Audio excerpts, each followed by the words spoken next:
1.8 lens. It's for Sony full-frame mirrorless. It's awesome. Go to Tamron-USA.com. And Westcott, check out their new Rapid Box Switch. It has 9 light modifiers and 13 quick swap light inserts. Check it out right now at fjwestcott.com. And Profoto, the light shaping company. Check out the Profoto B1X. Power in all the right places. Go to profoto.com/US. And Platypod, the tripod alternative that is changing the world. Everybody has a Platypod. You should too. Go to platypod.com.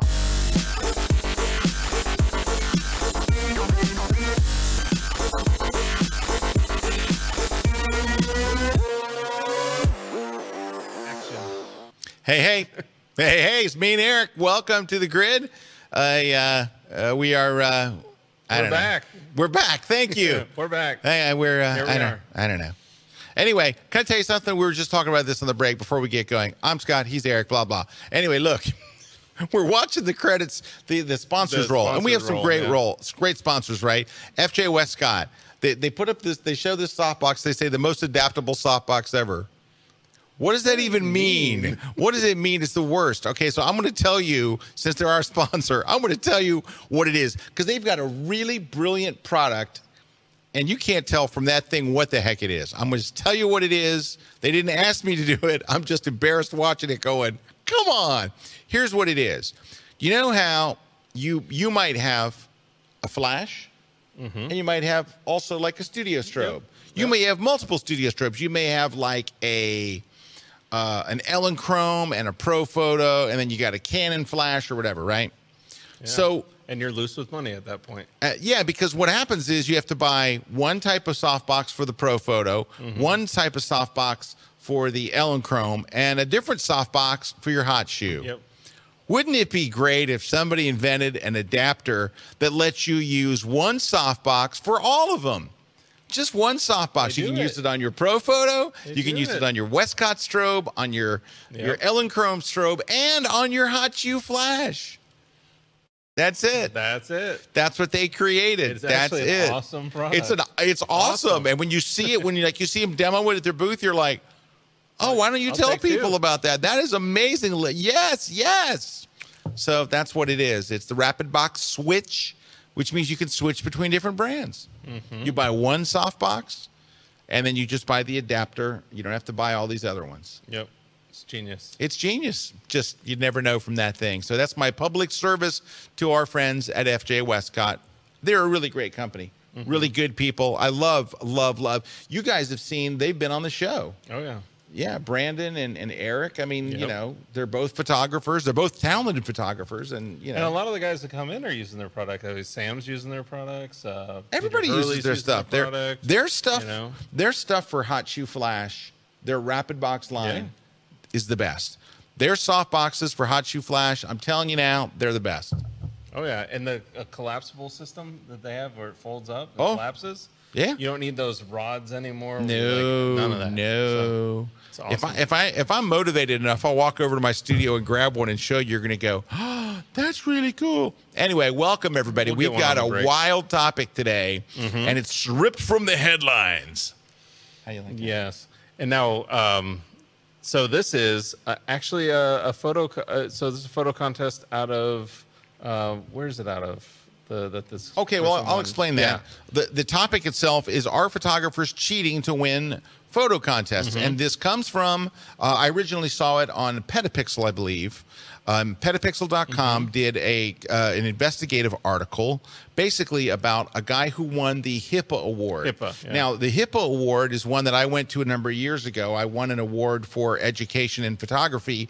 It is held in Dubai. It is put on by the Prince of Dubai, who is a serious, accomplished photographer in his own right, and he wants to turn Dubai into the photography capital of the world. So he has literally the most amazing photo competition, and the winner wins, I believe, either $120,000 is the grand prize winner. And you have all these categories where people are winning. And I know people that have won categories that are winning like $25,000 in a category. I mean, it's a serious. When you think about what people give away for photo competitions, that's ridiculous. And it's done. I'll just tell you just a brief story, if I may. So when I got the award for my contributions to photographic education, I didn't really know much about HIPAA and all, and they are an absolute class organization. It is so well run, so well put together. And my assistant's like, well, are you going to get a tux? I'm like, a tux? She's like, well, yeah, it's an awards thing. I go, it's going to be in the ballroom at like a hotel or something and all. I was so wrong. It is at the scale of the Oscar Awards. They did it outdoors, and they built this entire arena for thousands of people to watch, and they built a stage that was probably 8 stories tall, and the stage was video, flat, and then it turns and goes up 7 stories. It was the production, I mean, it was incredible. And I wore a tux, and I'm like, I wore a tux. Let me tell you, they had a red carpet like literally you walked a red carpet to come in. Oh, yeah. They had incredible parties. It was ridiculous. Yeah. It was amazing. And so anyway, this person won that competition. So they won a competition, and we'll show you the photograph that won right here. If you look on Erik's machine here, you'll see here's the photo that won. Photo that won. Grand prize winner, $120,000. $120,000. That's just an amazing amount of money. That's life-changing money. And then, of course, when you win a competition like this, like it says in the article, it opens all kinds of doors, and National Geographic's calling you, and everybody's calling you, right? So after he won, and it was announced that he won, someone basically said, wait a minute. That was a set-up shot. And they showed a behind-the-scenes shot. Do you have that behind-the-scenes shot? Just, well, here, let me get Erik to get you the shot. There it is. And if you can kind of make it large. Yep, there we go. Here you go. Take a look. Yeah, so there's all these photographers on a photo tour. And I guess the woman, approached the photo tour and said, hey, you guys want to take my picture? And I don't know. I don't know the whole story. We don't really know. But generally, when everything. people say, do you want to take my picture? They want money. Like in Cuba, people will say, want to take my picture? It's $5, or whatever. So, and that's fine for her. Nothing. I mean, she's perfectly, trying to feed her family in Vietnam. Good on you. But anyway, all these photographers took the shot, took a similar shot, and one of them sent it in and said, hey, this is a staged photo. So, and by staged, I mean, she said, all right, do you want to take my portrait? I'll sit here, and I'll hold the baby, and I'll there's all sit these on photographers this. shooting the same shot right, in a line. And it's a photo tour. So now, the interesting thing, it says in the Petapixel article that there's nothing in the article, nothing in their rules, nothing in the rules of the contest that say you can't stage a photo. Photojournalism. It is not a photojournalism contest. Right. And I think that's, we can get into that a little later, if the difference there. But that's the thing, is it's not a photojournalism contest, it's a photo contest. You're submitting a photo, this photo won. Right. Yeah. And that photo won. And so our question is, and this is, well, they did a poll. Do you have the results of that poll? It may not have even been Petapixel that did the poll, but Petapixel asked and said, is this cheating? Is this wrong? Scroll down and see if you see. I got to go to the site. I'm on. All right, give us a second, because they did a poll of the readers, and they asked, straight up. Yeah, I know what you're talking about. I think it was Petapixel. All right, let's go take a look. I voted on it, and yeah, I did too. So let's go see what the poll was. Hanging tight. We got to go back a little bit. We got to go. But anyway, while we're doing that, I'm going to give a couple of shout outs. Bert's here from the Netherlands. Andy from Otley is here again. Hey. Alenka says hello ×2. Mary Brown is here. Roberto Piscanti Bonjovi is here. Roberto. Hey, by the way, Pisco, the greatest guy in the world, is coming to Photoshop World Orlando. Holy cow. And he's bringing his beautiful Claudia. And he says hi to you, Erik, and to me. Hey. We love Roberto Pisco. And we are very excited he's coming to Photoshop World. That is awesome. And he's coming all the way from Venice, Italy, where did you know they now charge tourists Oh yes, they now that. It is the overcrowding in Venice is like so bad. Turnstile too that you have to go through, and once it fills up, like you don't get in. Yep. Even if you've come from thousands of miles away. Yep. Even if you came on a cruise ship, you know, and they're also having the cruise ships now port on the other side of Venice, so you don't you're not right there at St. Mark's Square and flooding everything with people. But that probably is good because it was getting a little excessive with the tourism. Yeah, I took a picture to show. Maybe I'll be able to find it on the break. Kathy Bateson says, "Hi Scott and Eric, you missed all the fun at the photography show in the UK this week. It was amazing." I know, and I really wanted to go. Maybe next year. It is. I think probably now. I haven't been to Kuna in years, but I got to tell you, the photography show, in my opinion, best photo show I've ever been to. And I think it just keeps getting better. So great show. I heard nothing but great stuff. Except for a show called Photoshop World. Photoshop World is, of course. Yeah. Yes. I've heard of Photoshop World. Is it any good? It's very good. Are you sure? Yeah, 20 years. Photoshop. You know, it's been going for 20 years. Is it? It's just all Photoshop, though, right? 20 years. It's just Photoshop. No, it's all about InDesign. Oh. Well, the photography show is a very large expo. It is an expo, and they do education. Ours is an education with Photoshop World is a conference. Right, it's a conference. It's where you're going to go to learn and education. And you should go. You should go. PhotoshopWorld.com. This year we're in Orlando in June, or at the first 2 days of June, and then in August we are in Las Vegas at the Mirage, our new home for Photoshop World, the Mirage. Prediction. It would be the best. The Mirage will be the best place we've ever had Photoshop World. Because right now, Vegas. the Hyatt, the Hyatt in Orlando, hands down, the best place over 20 years that we've ever had it. But it could be eclipsed. I haven't told you this, but like in a lot of our data that's coming back from attendees talking about it, they said, I'm coming back this year because the Hyatt was, the location was so awesome, the conference was so awesome that I can't miss it. You come down the elevator, the doors open, and you're in Photoshop World. It is, and we basically take over the whole thing. Hey, Mark Heaps, bass player extraordinaire, Photoshop genius, Kelby One instructor. Speaking of Photoshop World, Mark Heaps says, hey, happy to be listening in. Glad to have you here, Mark. We're looking forward to seeing you again. And Ben says, Ben and a very happy Brigitte here, still from a surprisingly warm Nottingham. Glad to have you guys here because we need your comments. So we found the poll. Here's the poll. Right. So it was the poll was asking with that shot. Here we see Eric's. There we go. Is this type of staged photo worthy of a prestigious photo prize? And then you select. I already cast my vote, so it's not going to matter. All right, so there you go. No, never. 75%. Yes, sometimes 20%. I just took a drink of water. I didn't realize how full it was. It just went everywhere. And then yes, always, basically 5%. Wow. So overwhelming majority are saying no. If you're doing this, this should not be considered for a photo contest for a major award. Yeah.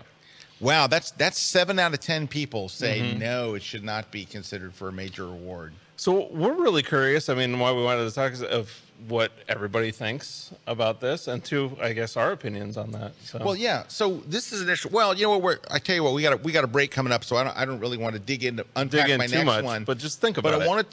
There was another scandal. These scandals are popping up all over now. Like these photo contest scandals are a very routine thing. Yes. I want to talk about a different scandal, but I do want to hear your comments about what do you think about? Do you think that this is a photo that should win an award? You know what I'd like to know? I'd really like to know. It would be great if we could come up with it. I'm sorry, I spilled water like everywhere. I took a drink of this thing and it was filled to the brim and I went splash all over me. But here's what I'd like to know is, where is the line? Okay. Where is the line? It's not a photojournalistic competition, so you can do Photoshop and you can do things, but where's the line? That's what I'd like to talk about. Okay. So coming up next, we've got some giveaways today. We're going to give away a Platypod Max, like you see here. This big bad boy, not the ball head. That's my ball head. This is the ball head that I use. This is the ball head I take with me. If you take my ball head, it would just be a tripod and my camera laying on the ground. It's not good. We're going to give away this fabulous Platypod Max. This is the big boy. This is the one. We're giving this bad boy away today. And we're also be giving away this brand new book from this guy called Scott Kelby, landscape photography book. All All right, let me ask you a couple of questions about that book before we give it away, Eric. If you're a landscape expert, should you buy that book? No. If you're a landscape beginner, should you buy that book? Absolutely. If you're just starting to get good at landscape photography, should you buy that book? Well, probably. Yeah. It's got good stuff in it. A friend of mine is got to read an early manuscript, and he literally called me and said, I'm on chapter 6. I can't believe how much I've learned. And I was surprised because he knows quite a bit about this stuff. No, I looked there. I mean, it is really good even if you aren't a landscape photography. Like you said, I mean, if you're an advanced professional, you're probably going to go, I know this, don't I buy know the book. this, If you're an advanced professional, it's not for you. But if you're kind of into landscape photography and you're wanting like a refresher course too, it's great for that. Yeah, and it's got lots of little tips and things that you're going to go, oh, I never thought of that. But I'm telling you, if you're really into, I got an announcement when we come back from the break. Special announcement after the break. When we come back, we're going to be talking about scandals and my special announcement. And we want to know where the line is. So let us know your comments. Where's that line? Where's the line? Do you ever find yourself wanting to take amazing portfolio quality images, but feeling that the only way to get there is with a ton of gear and a huge production? Well, in this class I want to show you that that's not necessarily the case. We're going to walk around tonight with a group of friends. We're going to bring one camera, one lens, and one light, and I'm going to show you step by step exactly how to get amazing portfolio quality images with simple gear, simple setups, quick, easy portrait sessions with people that aren't used to being in front of the camera. So join me for a night out with good friends and great photography in my new class exclusively on kelby1.com.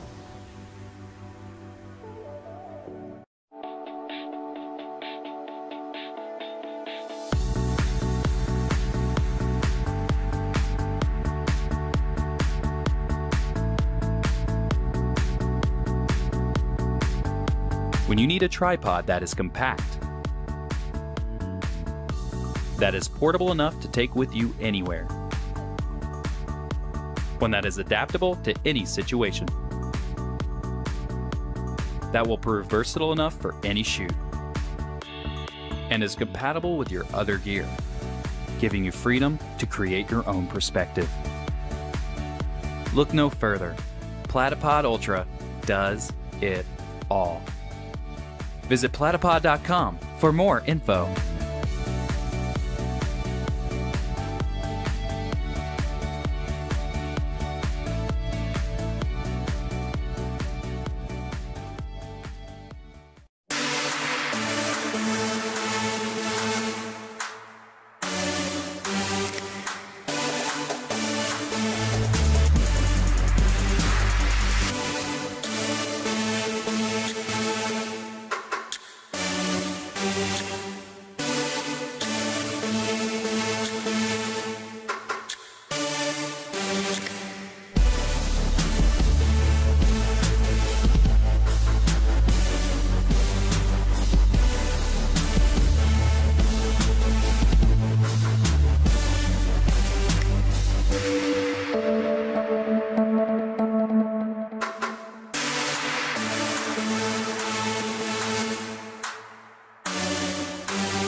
This segment of The Grid is brought to you by B&H Photo, the professional source since 1973. Hi, we're back. I ran over to the studio to try to get a rapid box to show you, and it's not in the studio because I moved my hot shoe flash into a different room, and the door's locked, and I don't have the key. So there's that. I've never seen that door locked before. Who knows? Maybe it's like we're super secure now. All right. So I want to tell you a story. Dun, dun, dun, dun. No, I want to tell you a story about a girl I once knew. Anyway, so that's my blues voice, by the way. About a girl I once knew. Dun, dun, dun. Yep. Anyway, hi. So Christina was telling me that in the forum, some people said they want to win the book so they can read the chapter intros. Well, let me tell you something. They're screwed up. They're horrendously bad. But I did this book. It's called Scott's Ultimate Book of Chapter Intros. So I went through my books for like 20 years. Oh, no, it looks like 10 years. I went through 10 years, And I put this book together. And it's a legit book, all right? It's a legit book. We did it like we are all our other books. It's an ebook, though. It's not a printed book. It's an ebook. But if you're a Kelby One member, you can go get this free right now. It is a book of chapter intros. There's no tutorials. There's no learning. It's just intros. Anyway, it's sold. You can go buy it on Amazon if you're not a Kelby One member. Or you can go to the Kelby One member Creative Toolkit if you're a Kelby One Pro member. If you're a Pro member, go to the Creative Toolkit, and this book is there for you to download just because you're a member and we love you. Yeah. So there you go. There you go. And it's called Scott's Ultimate Book of Chapter Intros. This stuff is whacked. And it is whacked. But it's my hand-picked favorites, and I hope that you like it. All right. So speaking of stuff that's whacked. All right, I got another one. Oh, yes. Did you have a thing? No. Okay. Go ahead. All right. So there was another one here just recently where, and I don't know the full story, but you're looking at your feed and you see this come through. So I don't have any names. I can't say, oh, it was Bob Johnson. But recently someone was caught. They had these beautiful photos, and they took photos of endangered animals, and put them into their award-winning photos, and they got busted. Someone was like, that animal, somebody figured out that animal was not indigenous to that location. Yeah, that would never happen. And that would never happen, and the House of Cards came down and stuff. So what we're trying to determine today, I'd really love to find out, is what is the line? So I'm going to start really, really low, okay? Because there's something that I've avoided my entire career, and I'm starting to change my mind about it. Only because the older I get, the more I realize I'm the only one not doing it. Like everybody I talk to, they look at me like I'm crazy. I might know what you're talking about. I'm talking about sky replacement. Yep. Right? There are now sky replacement tools. There's plugins that do sky replacement. One-button sky replacements. And I now teach techniques on how to do sky replacement. And I realized that I'm the only one not doing it. Like I talk to all my friends and all these people, and I'm like, man, what a great sky. I'm like, well, I dropped that in. I'm like, what do you mean you dropped it in? I dropped it in. I'm like, what? And they're like, what? I'm like, what? Now, I do have, ready for this, my minor code of ethics for dropping in a sky. And I'm not sure I'm 100% on this. But I want to use a sky from the same location. So if I'm in Rome, I don't want to take a sunset from Hawaii and pop it onto a Rome photo. I want to take a picture of some clouds from a different day in Rome, ideally the same location, but on a different day, and pop those in. So, and why? Why that way?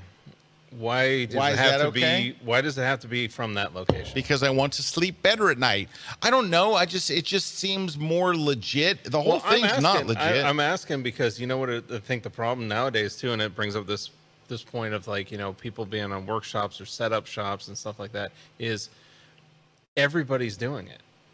Everybody's doing it from all different locations, from different people's. There's people that are taking skies that aren't even their skies. Right, they're buying skies stock photography skies and putting it into their photos. No, I've heard of that. Everybody, it just seems like everybody's starting to do that.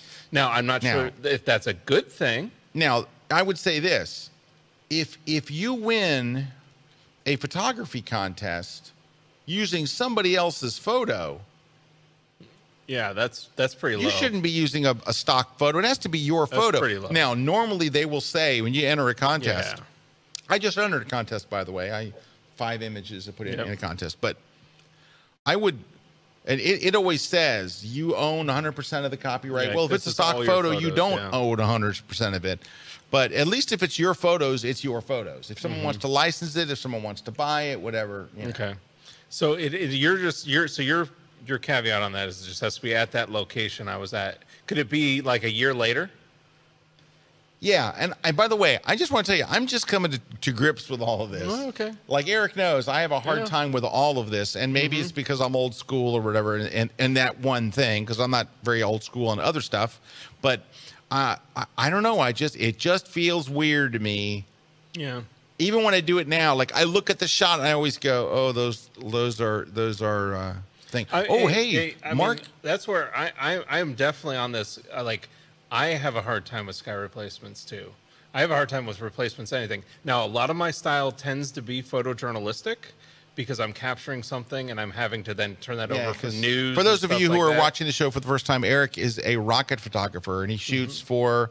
He's done stuff for NASA. He's done stuff for a European space agency. When I'm working for news, I'm working for space. Yeah, that's different. That's different. That's all photojournalistic. Like, actually, some of the stuff you'll see on my Instagram, though, I am modifying stuff. I'm taking out poles. I'm taking out you're doing lines. art. You're making art at that point. But I hardly ever replace skies or add clouds or add something. Right. It's something that was there. Yeah, I don't generally add stuff either. I have a hard time with that too. I'm just on skies. I don't add, like, I don't take a deer and stick it in a shot. You know, I know how, but I don't do that. I did add a moon to a shot once. I have added a moon to one shot, but it wasn't like a portfolio or shot or anything. This happens all the time. I see this all the time with Milky Way shots. Yeah, Mark, that's what Mark Heaps is saying right there. He said, this is a big, and that's in all caps. Mark says this is a big argument in the astrophotography world. And I have this because I have this especially with landscape shots because we know, because that's when we're shooting it, we know the Milky Way would not appear at that time of the year in that location. It would also not appear sometimes in that time of day. I'm going to show you. Yeah. So, I mean, that's where you get down to it. I think a lot of people, I've seen this time and time again, where people are adding the Milky Way to their shots that's just scientifically inaccurate. Like, that could not happen. Or I see that a lot with the moon, where people, blow up the moon to some size that it's like, it physically can't get that big. But people love it. So that's the other side of it I don't know. I don't know where that line is. And that's where I think we're kind of debating that. Yeah, so I just went to Google here, and I just typed in Milky Way photography and clicked on images.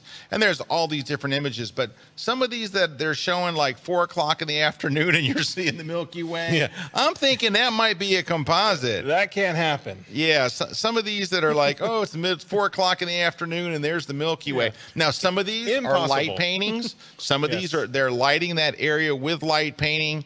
But then some of these, Now, some of them, the guys are actually taking and digging into the art. Like, a lot of times what I know shooting with Ramy and stuff, like, a lot of times what we'll do is you're actually setting up the shot at dusk. Yep. Leaving your camera there for and hours. Not moving it an inch until it's Milky Way time. Yeah, so you're actually, I think at that point I'm okay with it. At that point I'm okay with it. Do you know what you eat while you're waiting? Oh, anything. No, a Milky Way bar. Oh, there you go. Yeah, sorry. Anyway, but so you are blending two images, but you took both images at the same. I mean, that is the most legit, because you're not going to be able to see these things. But on the other side, I mean, that's where I don't know, because it seems like nowadays, like, that code of ethics is like gone. It's like, well, if I shot this Milky Way here and I shot this landscape here and I can blend those two images together, I'll do it because that's what people want to see. Yeah, there's a great comment up here.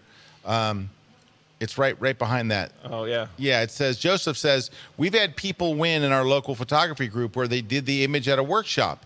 Everything was set up, and all they had to do was wait in line to take a shot. Yeah. All right, so that's happened to me one time, and I wonder if I can find the photograph for you. Give me 1 second, and I'm going to see if I can find it. I might actually have it right here on my drive, and you're going to go, Scott, I've never seen that shot of yours, and I'm going to tell you why. I got to see if it's here, if I even have it, because it's possible I do not. Give me 1 second, and I will know. I'm almost done. Here it is. All right, let me open it up full screen first, and you're like, Scott, why have I never seen this shot of yours? I like the way it's lit with the flashes up under the huts and the perfect flash lighting on the subject and all the bottles on fire. It's amazing how you wandered upon this shot. Why did he have all those bottles on fire? All right, so the reason why I never showed this shot, I'd never really posted it anywhere, done anything if I wasn't describing what was going on, was I was a guest photographer at a Joe McNally workshop, so Joe invited me to be his guest and teach Lightroom. Yay! So this was down in the island of St. Lucia. Joe set up this shot. And one at a time, each of the photographers would go up, you'd get on your knees, and Joe would tell you the settings. It's f5.6 at shutter speed of 1/60th at, you know, ISO 400 or whatever. You're hand holding it. I don't remember if we were hand holding it or whatever. And I never ever felt like this was my shot. This is Joe's shot. He just let me shoot it. Well, that's Brandon's comment there. Brandon's saying the line is that you take a picture as a student in a class. The photographer set up the shot and told you the settings to try that.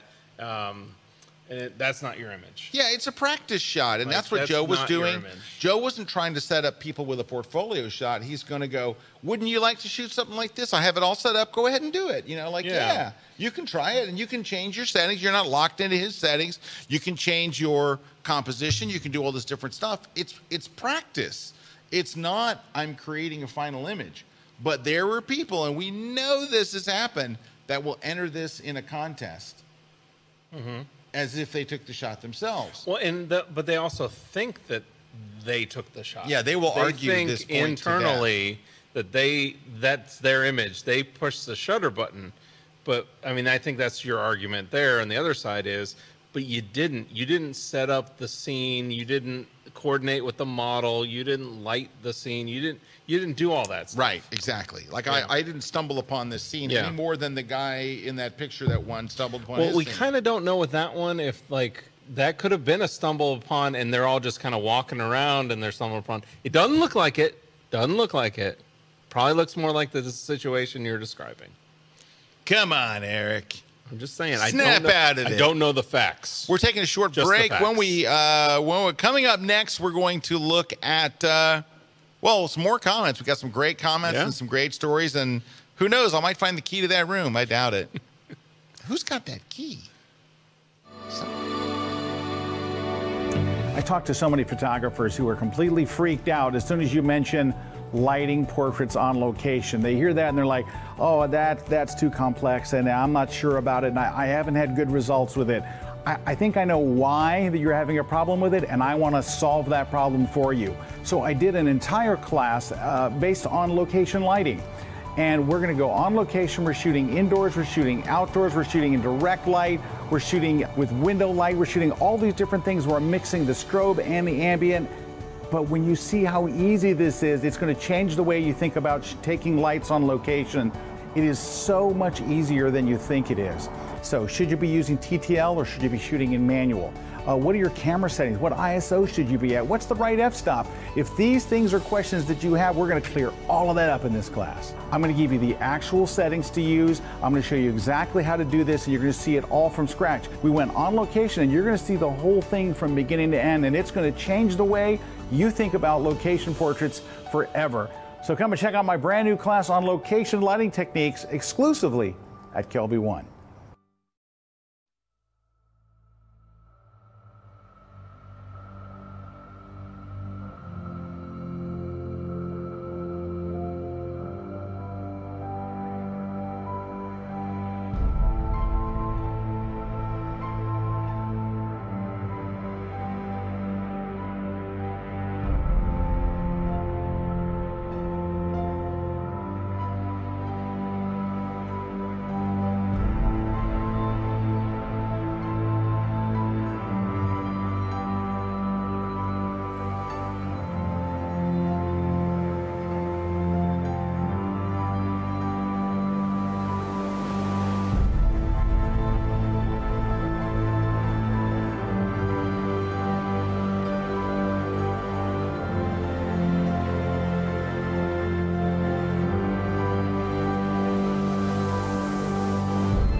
This segment of The Grid is brought to you by Canon. Make sure you don't miss any episodes of The Grid by subscribing to Apple's podcast app or iTunes. It's free, and we even have a special audio-only version, too. So sign up today. Hey. Hi. We're back, Scott and Eric. Hey, I mentioned like earlier that I had this announcement and I never made it. Here's the announcement. I am kicking off a brand new live one-day workshop, and I think I got a really good one. I'm excited because I've been doing a lot of Photoshop and a lot of Lightroom. This one's going to have a little Photoshop, a little Lightroom, but it's a photography day. It is called the Ultimate Photography Crash Course, and it is literally one day that can change everything. Here's what the whole course is based on. So if I had a friend that was a photographer and they were, starting to get good, like, they're like, hey, I'm starting to, really get into this. Could I come and spend the day with you? Like, what would I tell them? Because you can spend 5 years struggling with photography and getting 3% better, 5% better per year, and I'm thinking, and you'll make it. You'll just kind of you'll get there. It's just it. you're just gonna pay your dues big time. And I'm thinking, what could I show people? Like, if I was with somebody, I wouldn't just wing it. If a friend was coming to town, let's say you were coming to town, and you're like, hey man, I want to go shooting, and I'm really getting into this. I'm like, what would if I had one day to make you jump 5 years, what would it be? Well, that's my new course, and it's called the Ultimate Photography Crash Course. It's 5 different classes. It's a full day from 10 to 5. It comes with my detailed workbook and the whole 9 yards. The first 2 stops are in Indianapolis and Minneapolis, then the Greater Fort Lauderdale Broward County Convention Center, and then I'm on to the Cobb Energy Performing Center in Atlanta. No, those are old ones. States. No, I will be going to both of those places. Yes. But right now it's just Indianapolis and Minneapolis. Those are my 2 stops, and it's the Ultimate Photography Crash Course. It is 100% guaranteed money back if it is not the best seminar you've ever attended on any photography topic ever, regardless of the price. So you got to come out, spend the day with me. I promise you, at the end of the day, you're going to see we were a going difference over it. in your work, and it was one of those immediately. Things. Yeah, it's going to change stuff. You will leave there knowing my photography is going to be that much better. Yeah, it's one of those things. When we were going over it, we were both like, and I said, that's what I said is, I wish when you're starting out, like, that would have shaved off 5 years. Yeah, this is $1,000 day, and it's $99. Yeah. So if you're in Minneapolis or Indianapolis, or photographers there, tell them to come on out. We're going to have a great day. They're going to learn a ton, and it's going to jumpstart them. It's a year's worth of stuff. It's in one day. Yep. It's going to jump you big. All right. Let's say Tim Hunt says, so if I take the new workshop, can I use the photos in the competition? Yes. Yes, you can, because we're not going to be shooting anything in the workshop. It's not a workshop. A workshop is in Paris. That's the thing I'm doing in Paris. In Paris, I'm doing a workshop this summer where we are shooting and we're photographing and we're doing posts and all that kind of stuff. That's a workshop. This is a seminar. So that's my ScottKelbyWorkshops.com. Come with me to Paris this summer. You and me in Paris, eating the French food, shooting the French food. Yeah, and that's like what Joseph B is saying there is, personally, if someone else sets up the lighting, sets up the composition, tells you the aperture and the shutter speed, you're basically nothing more than a camera release. That's it. You're a cable release. Yeah. Joseph B, true. That is, hey, back that up. Joseph B. That's the best. You're just a cable release. Do you want to be a cable release? Or do you want to be a photographer? I'm a human cable release. Yes. All right. And you know what I love? Our producer Jason, from what's he from, the dark web? What's his name? Digital surgeon. Oh, now he's the digital surgeon. He was dark request. He was dark. There it is. The digital surgeon. Boom. Blow it up with the surgeon. He was ready to go with that thing. I will say this: it's much better than his old Instagram name. Oh, the dark request. The dark request. That was the one that felt like that blind critique last week. Yeah, last week we had a blind critique where it was just so dark that we were suicidal by the end of it. That was Jason's portfolio. That was Jason's. I think these are 3 of Jason's shots for sure. All right. Anyway, where did I leave off? Go to KelbyOneLive.com and come and spend the day with me in Minneapolis. It's guaranteed. You can't lose. You can't lose. You go for one day. If you don't think it just rocks, you get your money back. How can you beat it? Come on. There you go. So come out. It'll just be you and me and, you know, a couple hundred other photographers, but we'll have a blast. And we won't be shooting in the line. No, but you'll know when you leave. You're like, man, I learned some. And I do have some post stuff. I have some very key in every segment. I do a little bit of post, just the really important stuff, not beginning stuff, cool stuff. I'm excited to go on the road with it. I really, really am. It's been about 5 years since I've done a just straight up photography seminar, so I'm happy. Carla. Well, so before we read Carla's, Belinda's kind of plays into that. So Belinda's saying, if it were a wildlife competition, you entered a pics from a zoo animal or captive animal, then yes, that's cheating in my opinion. So wait, I want to talk to Belinda. Hi, Belinda. So here's the thing. So you get bonus points for hiring a driver and going out. Like, in other words, if you capture a great shot of a lion at just the right time and just the right light, and it's in the Cincinnati Zoo, that's bad. But if you go out, if you go to Africa, you pay the money to go all the way and do all that. Suddenly, it's legit. Yeah, well, that plays into what here's Carla's what it is. saying. Well, no, but she's got a point, and I don't know how to unpack this, because it's almost like two different topics.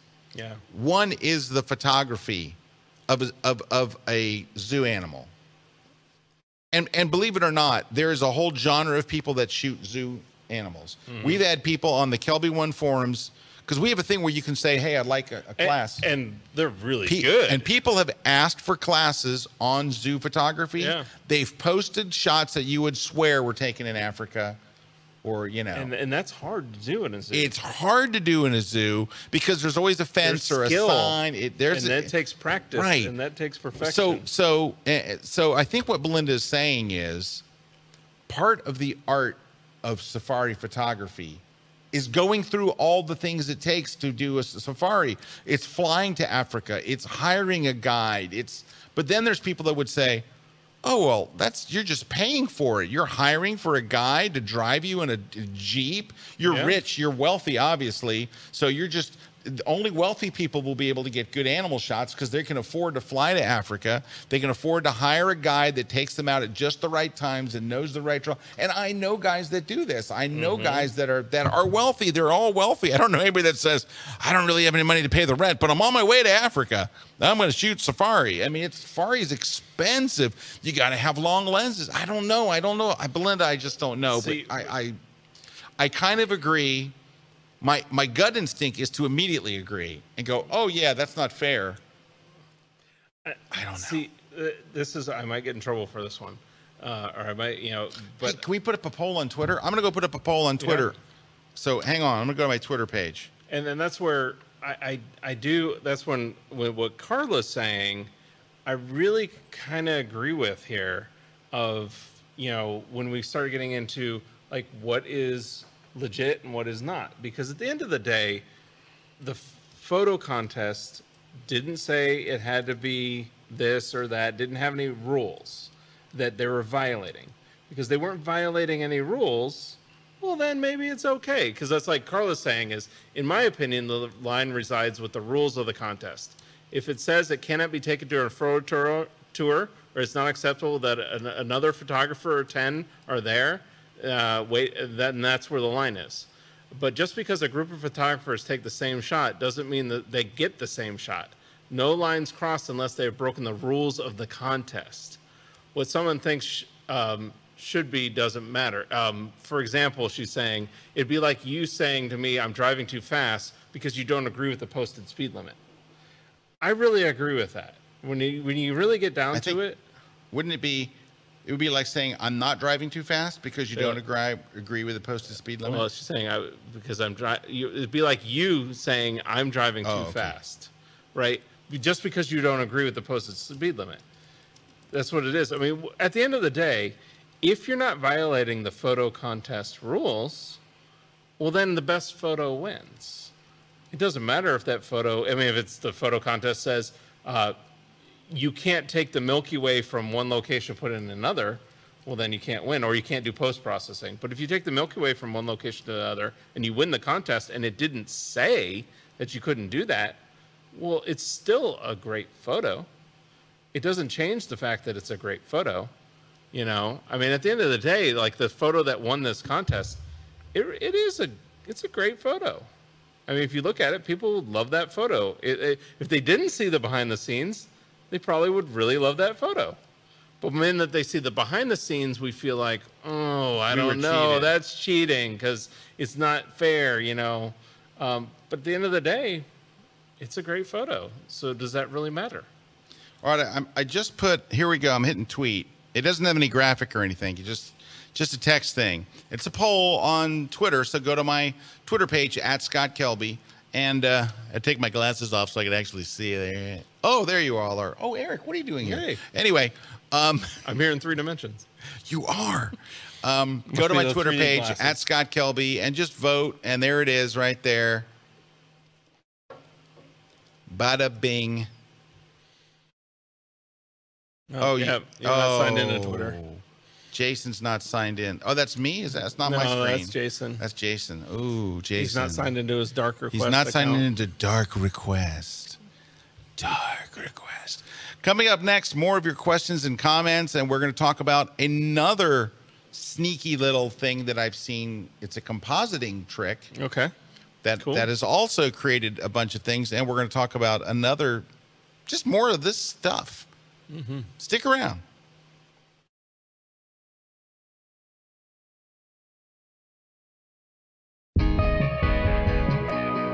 Hey guys, welcome in the Netherlands. My name is Frank Dorff. I'm a Dutch photographer and we're in front of our studio. Now we all know about shooting portraits, right? Or shooting fashion. In our class on Kelby 1, we're actually gonna do one step further. How to add a little bit of motion to really spice up that shot. How to use water effects. How to use gels, how to use lens flares. Those are absolutely amazing. But also how to retouch those shots in a really quick workflow. But most of all, it's gonna be about lighting. It's gonna be about coaching that model. So why should you watch this class? Well, for the very simple reason. There are so many photographers out there. There are so many images out there. And you want your images to show up on top, of course, because they're more interesting, they're more evolving, they're more storytelling. There's so much you can do that is actually pretty simple. Instead of just putting a model in front of the camera, just change a few things over with lighting or coaching or motion, and you can really make a huge difference without doing anything else than just watching this class. We just jam-packed this class full of information about shooting portraits, and it's only on Kelby 1. You're gonna love it.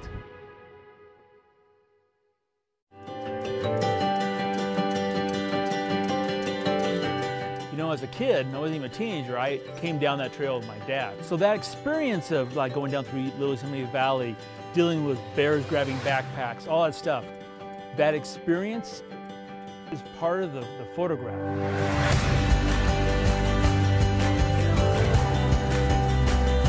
Probably coming up on at least 100 visits to this valley in my life. And still, I keep coming back.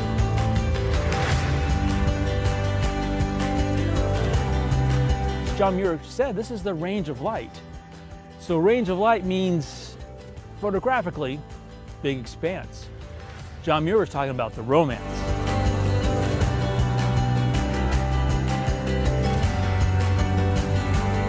Combining these elements in the photograph will take time. But I first want to experience it. So to stop, take a deep breath, to show you how time evolved, even in that short window, and how light changed in that. So if there's anything that's going to improve your photography, it will be time. So to grow in your landscape photography, you have to get past that fear. And realize that fear, okay, is from failure. But from failure is where we learn and we grow. So you want your landscape photography to move forward. You want to get better at it, push the barrier. Don't worry about the failure, the fear, because no matter what happens, you're going to learn. Your landscape photography will get better. You know, Ansel Adams, one of his favorite quotes was, somebody asked him how many pictures it take to get the great one. One.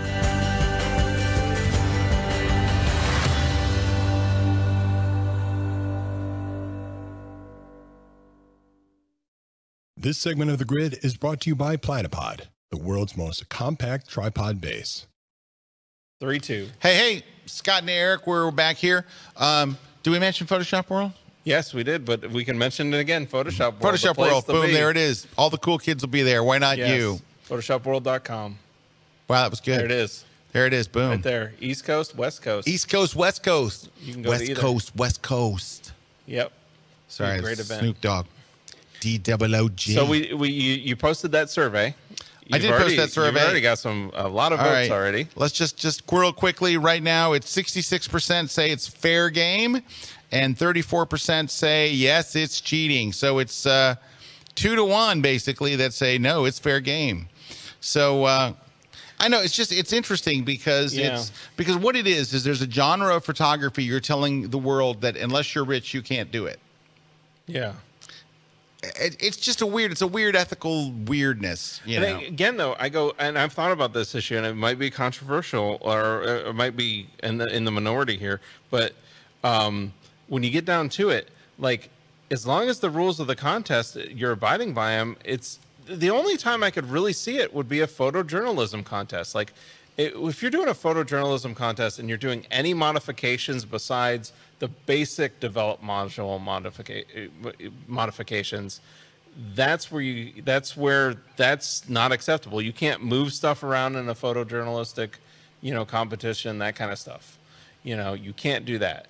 But other than that, I think it's kind of fair game. And then it comes up to the rules of the contest. What are the rules of the contest? Is it that you can't do that stuff? And then if you're violating the contest rules, then yeah, absolutely. You shouldn't be qualified for that contest. Yeah, what he said. Yeah. All right, two more controversies. Chris Wiley from Titusville. Am I right? Yeah, from Titusville. Titusville. Yeah. Shout out to Titusville. Chris Wiley says, I would like to see a legit raw file photo contest where you have to turn in the raw file. Woo! That'd be fine. Hey, that's interesting. Boy, if we you saw should my do raw that. files, though, they'd be awful dark. Yeah, well, you can't count rocket photography. Yeah. He's got an interesting point. No, it is an interesting point. Especially that would be cool. No one's done that. We should do it.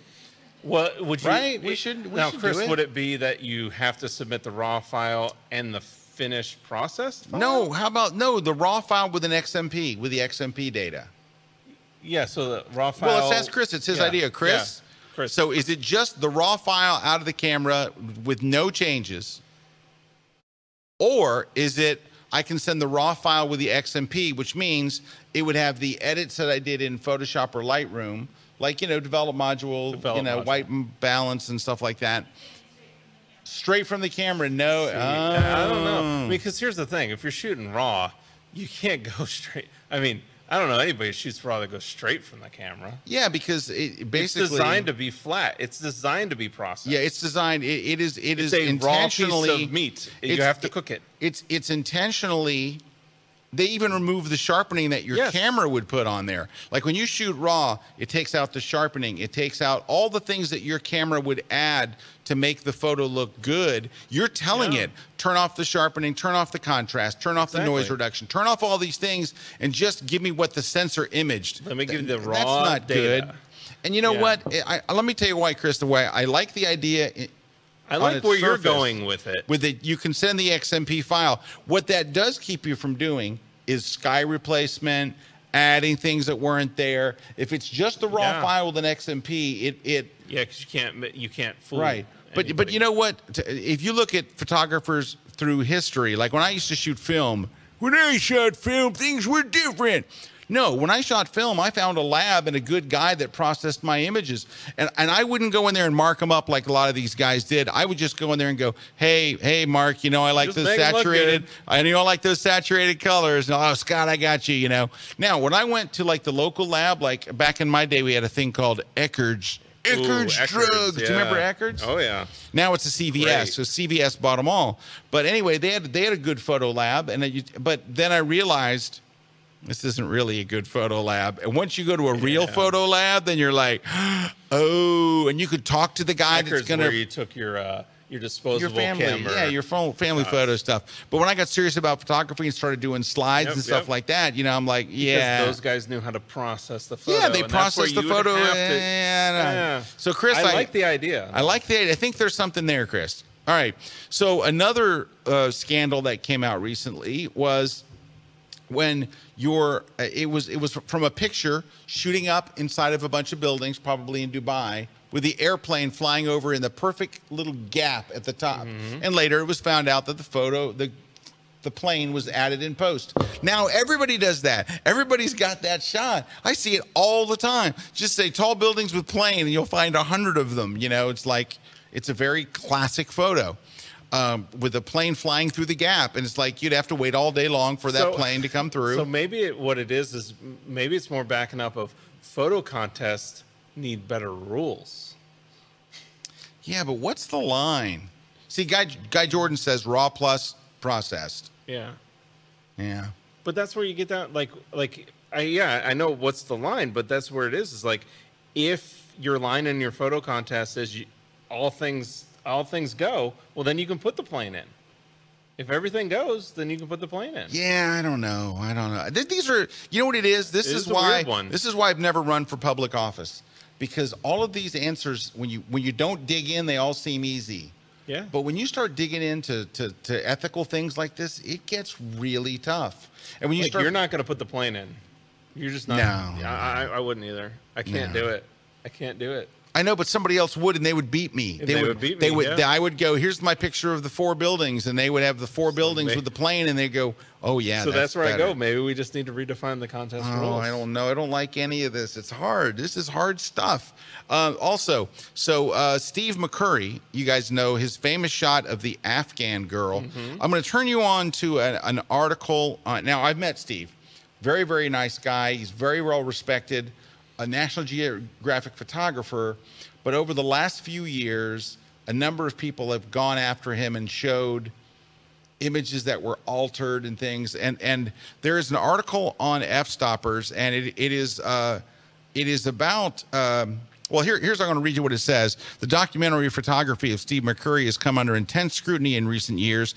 In this thought-provoking video, photographer Tony Northrup, who I know Tony, super nice guy. You met Tony out in Hawaii. Super great guy. Absolutely. He and his wife, they're just an awesome couple, and they do great stuff for the photographic community.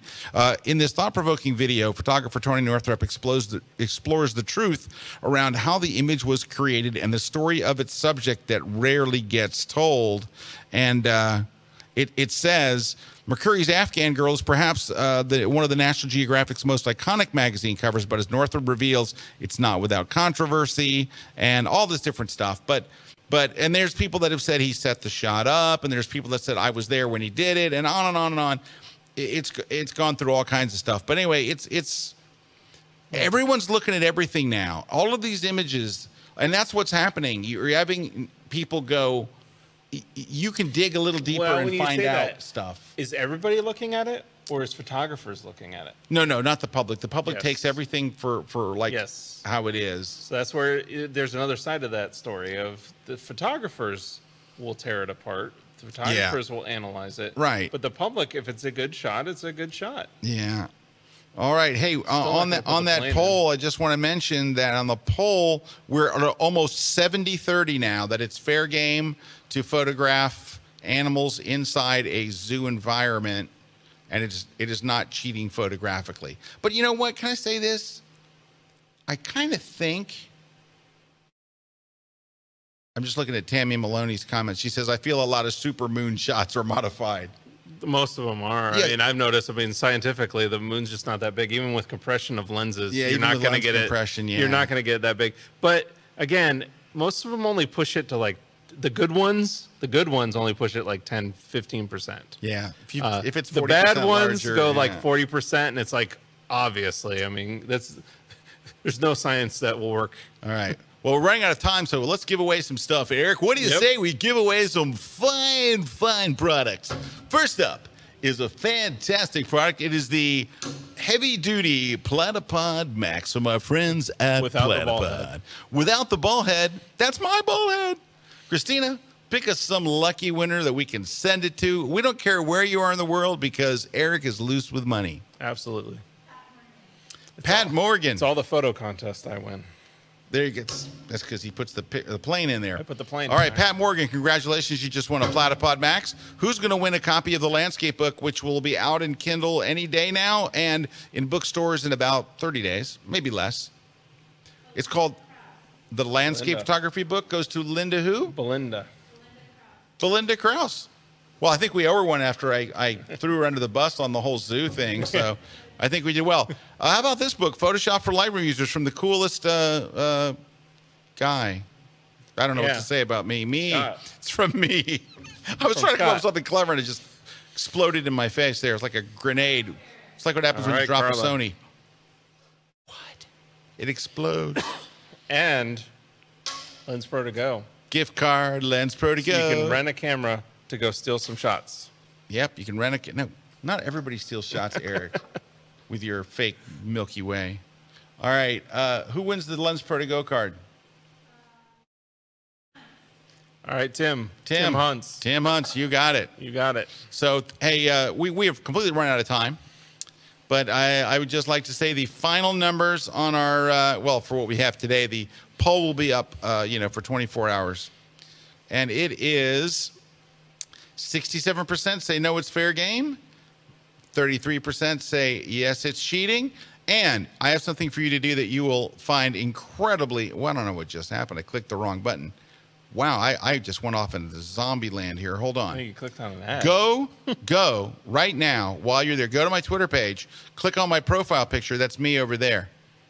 And at the top is a video about my Paris workshop. And watch, at the very beginning of this video, look. It's me in a beret, and it's so realistic. Right? That's not photoshopped at all. No. I always wear a beret when I'm in France. It's the first thing I do. Better not enter that picture in a photo contest. It is a photo contest. Anyway, so I explained it all, what we're going to do. Go to my Twitter page. It's right at the top. Were those birds in that shot? No, those birds were graphic. Those hearts weren't on that postcard either, Erik. Come on. Was the Eiffel Tower really there? The Eiffel Tower was really there. And there were not people there. No, there was no one there. And that's shot from a rooftop. Was that the sky that happened? Those are all the skies. That's the food. Yes, I did. You were there with me when I ate that food. You were there when we ate that food. Yeah, it was good food. I was standing right there, and so will you be. Inception Bridge, right there. Boom. That's France right there. That's where French fries come from. And French's mustard right there. Yep. Come with me to Paris this summer. That's Is Mimo. Mimo real? Mimo is super real, dude. He's as real as you get. You know what he's pointing to? I'm jumping in that water right there. That's from the top of the ooh, that's a good crepe place to the right there. Great crepes right there. We waited in line for them, didn't we? Yep. Yeah. It was way late that was at night. Egypt, that last shot with the pyramid. Of course. That's food. We're going to be eating some of that. I could have done a voiceover. Ooh. We watched the whole, that's the Opera House, Paris Opera House. That's, I have a better location for shooting than where that was taken now. I have a better location. Ooh. That's the inside of the Paris Opera House, and that's fake birds. Fake birds. All right. Well, thank you, everybody. Thanks to our sponsors. Thanks to Christina, who was moderate in her moderation. Absolutely. Picked some fantastic winners for our show. Next week, do we have a guest next week? Next week. Well, the week after that. Let's see if we have a guest. Next we have week some of cool next guests week. coming in. So we got next week of next week. Oh, we have no scheduled guests. It'll be just me and boring. No, not boring Erik. It'll be me and Erik with a boring topic. Not boring Erik. That was photo contests. Yep. Why we love them. And why Erik has cheated to win them. Anyway, thanks, everybody. And thanks for those of you, and you know who you are, who did us an extra favor out there. You guys are awesome. Thanks to all of our friends in the UK. We feel closer to you now that we're only 4 hours apart. Mm-hmm. Oh, I'm coming over there. And all of you, I'm going to have like a party. And I'm going to invite all my friends of the grid. So Ben and Brigitte, I'm coming over. You better be ready. And I'm going to gather all my UK buddies. We're going to have a big party in London. Big party in London. So you're going to have to come to London, yeah. London's a cool town. Lots of cool people there. You know who'll be there? Me. The cool cool guy. They're trying to get. I mentioned you earlier. to go out, but I don't know. Don't look at the jib though. I'm not looking at the jib. Look, I'm looking straight ahead. Yeah. If you look at it, it's bad luck for 7 years. And we're out.